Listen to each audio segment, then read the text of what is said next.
So hello mga kamamshi, good morning! So I have a good news for you mga kamamshi. So ayan na nga, ready for payout na po yung ating earnings. My goodness, from August 1 to August 31 po. So nag-update po si Lolo Meta sa akin, sa aking payout po. So process na po yung payout ko. So maghintay na lang po ako sa September 22 po.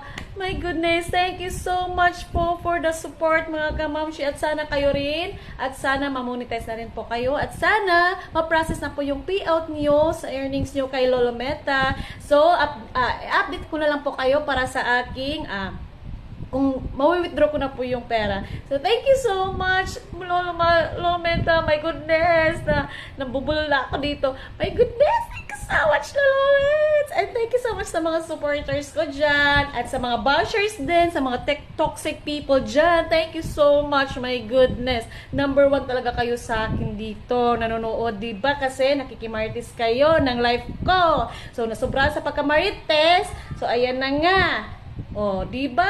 Malaking blessing yung dumating sa akin kahit na may mga toxic na mga people dyan. So, thank you so much mga kamamshin. Bye-bye!